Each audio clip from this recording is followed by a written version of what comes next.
Niamey, tôt ce samedi 6 décembre 2025, le ministre de la Santé et de l'Hygiène publique, le médecin-colonel-major Garba Hakimi, entame une nouvelle descente sur le terrain. Une mission de proximité, menée avec rigueur et détermination, aux côtés du gouverneur de la région, le général de division Asuman Abdou Harouna. Ensemble, avec les partenaires techniques et financiers, ils vont à la rencontre des réalités du système sanitaire pour mesurer les avancées du plan de développement sanitaire et social 2022-2026. Une mission au service de la vie, au service de la population. Le centre régional de transfusion sanguine est la première étape de cette tournée. Ici, chaque geste, chaque minute, chaque poche de sang peut sauver une vie.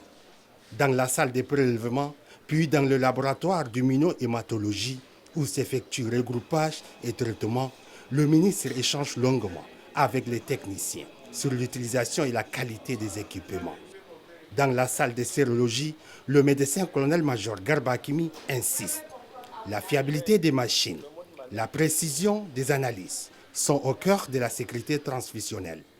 Avant de se rendre à la salle de distribution, où il rappelle avec fermeté que le sang traité et remis gratuitement doit être géré de manière transparente, notamment dans les cliniques.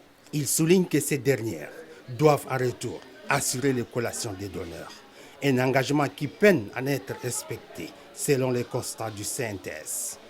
La délégation s'intéresse ensuite au parc automobile du centre, notamment à un véhicule ambulant qui nécessite une attention urgente. Un rappel constat du ministre, l'urgence sanitaire n'entend pas.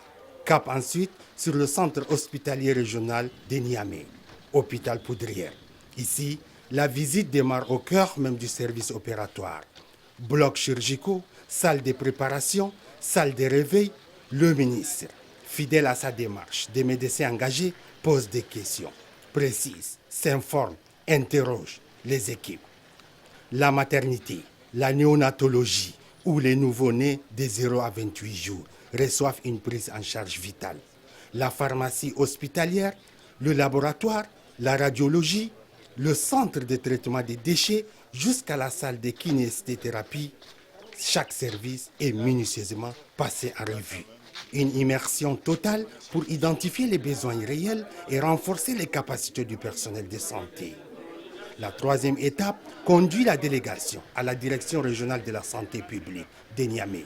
Dans ses bureaux, au cœur de la planification sanitaire, le médecin-colonel-major et son équipe s'imprègnent des programmations régionales, examinent les dossiers et analysent les réalités administratives du terrain.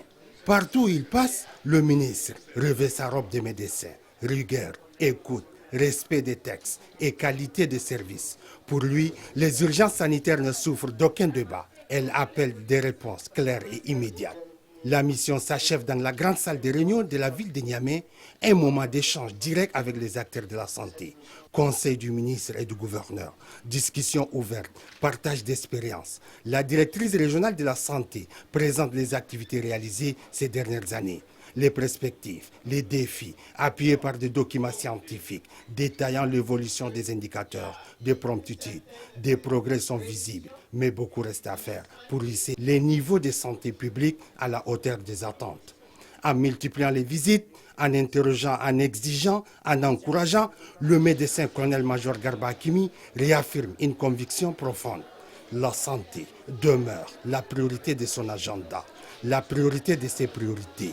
Une vision forte, soutenue par les autorités régionales et les partenaires pour un système sanitaire plus performant, plus humain et plus proche des citoyens.